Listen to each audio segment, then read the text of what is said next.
Sir ఇప్పుడు ఏదైతే కొడాలి నాని గారి అనుచరులు ఏదైతే ఉన్నారో కాళీ అనే వ్యక్తి ఏదైతే టీడీపీ ఆఫీస్ మీద పెట్రోల్తో దాడి చేశారో సో వాళ్ళని అరెస్ట్ చేశారు. కొడాలనేనా వంశీ? కొడాలి నాని గారి అనుచరుడు కాళీ, ఆయన పేరు కాళీ. అవును, ఖాళీ. ఆయన ఎందుకు వచ్చి ఏ పార్టీ ఆఫీస్ ఇక్కడ మెయిన్ ఆఫీస్ మీద? ఎస్, టీడీపీ పార్టీ ఆఫీస్ మీద ఏదైతే పెట్రోల్తో దాడి చేసినందుకు ఆయన కూడా అరెస్ట్ చేశారు. అండ్ ఫ్యూచర్లో కూడా ఎవరైతే చంద్రబాబు నాయుడు గారి మీద కానీ వ్యతిరేకంగా మాట్లాడడం కానీ వాళ్ళ మీద విమర్శలు చేశారు కానీ సో వీళ్ళని కూడా 1 by 1 అరెస్ట్ చేస్తున్నారు. రెడ్ బుక్లో ఎవరైతే పేర్లు రాశారో వాళ్ళందరూ అరెస్ట్ చేయబోతున్నారు అన్నట్టుగానే కొన్ని ప్రచారాలు వినిపిస్తున్నాయి. దానికి మీరేమంటారు సార్? ఇప్పుడు మెయిన్ నాకు తెలిసి తెలుగుదేశం ప్రాస్పెక్టుల్లో కలిపెట్టారంటే వంశీ, నాని, వీళ్ళిద్దరిని వదిలేసి మిగిలిన ఈ జుజుబీగాలందరినీ అరెస్ట్ చేసుకుంటే ఎవరికి ఉపయోగం? వాళ్ళిద్దరిని ఇంకా అరెస్ట్ చేయరా సార్? ఏం మరి ఏ కులం అడుగుతుందో కనుక్కోమన్నాడు సార్.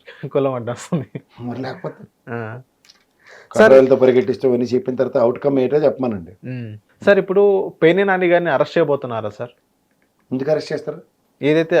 ఏదైతే గోడౌన్లో ఎక్సెస్ రైసెస్ అనేది ఉందో సో 3,000 అన్నారు, 3,000 చేంజ్ టన్స్ అన్నారు, దాని తర్వాత 7,000 అన్నారు. వాళ్ళ వైఫ్ గారి పేరు 3,000 అన్నారు కదా, 7,000 అన్నారు ఇప్పుడు. అవునండి సార్, ఇంకా 7,000 కదా 70,000 అవునండి. 3,000కి పెనాల్టీ క్లాస్ కింద 1,70,00,000 తీసుకున్నారు లేదా? దానికి వాళ్ళు ఒక ఎగ్జాంపుల్ చెప్తున్నారు. సో ఏం చెప్తారు తర్వాత మీరు అడుగుతుంది, నేను అడిగిందానికి చెప్పండి ఫస్ట్.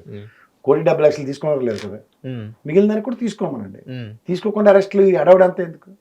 సో నీ దగ్గర వస్తూ నేను దొంగతనం చేస్తే నా దగ్గర దొరికిపోయినప్పుడు ఎంతైతే అంటావు డబ్బులు పే చేస్తాను అంటారు, లేకపోతే దొంగ ఏదైతే దొంగతనం చేసావు దానిపైన కూడా నీకు శిక్ష ఉంటుంది అని అంటున్నారు.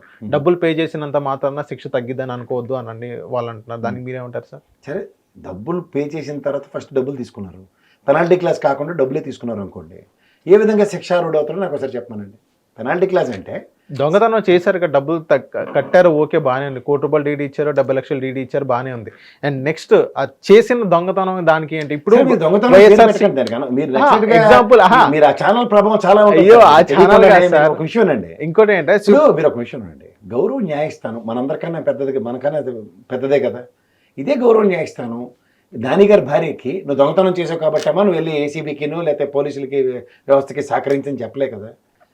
పోలీస్ వ్యవస్థకి సహకరించు, దీని పూర్వపరాలు ఆలోచించిన తర్వాత ఇది నాన్ అరెస్టబుల్ కేసు కాదన్నట్టు కన్సిడరేషన్లోనే బెయిల్ ఇచ్చారు.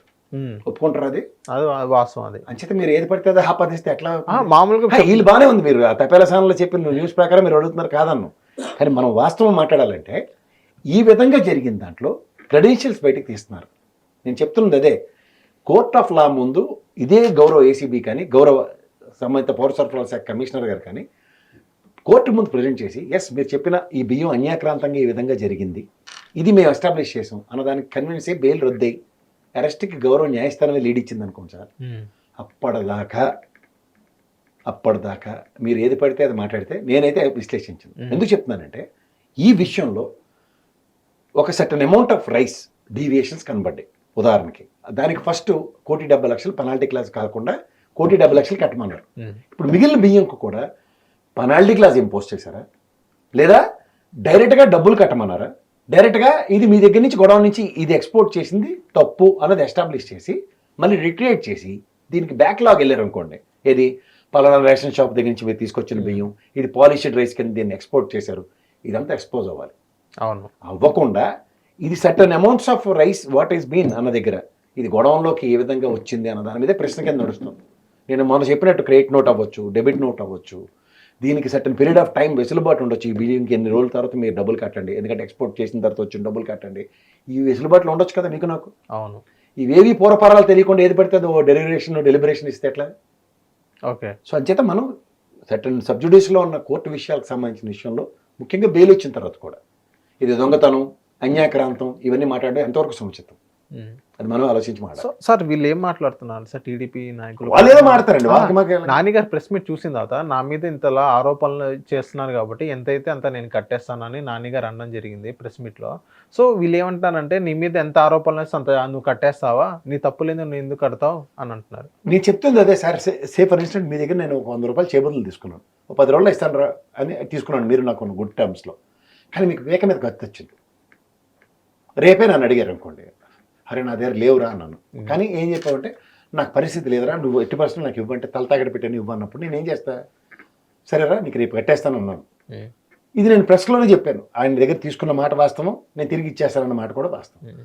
దీంట్లో నేను ఆయన జేబు కొట్టాను, ఓకే, జేబు కొట్టినప్పుడు రెడ్ హ్యాండ్గా పట్టుకున్నాడు, దీనివల్ల ఆ డబ్బులు ఇచ్చేస్తానంటాడు, తల తాకట్టు పెట్టానా అని మీరు అన్వయించి మాట్లాడారు అనుకోండి ఆయన. దానికి ఏమైనా సమాధానం చెప్తారు, మీరేమైనా దాన్ని అర్థం చేసుకుని చెప్తారు. అలా ప్రతివాడికి వెళ్ళి వేరే తెలకొంది, లేదు లేదు ప్రసాద్ గారికి నేను డబ్బులు అప్పు ఇచ్చాను, ప్రసాద్ గారు నాకు తిరిగి ఇచ్చేస్తున్నారు అని మీరు ఏమైనా ఎక్స్ప్లెనేషన్ ఇస్తారు అందరికీ? అలా నేనేమైనా ఎక్స్ప్లెనేషన్ ఇస్తాను?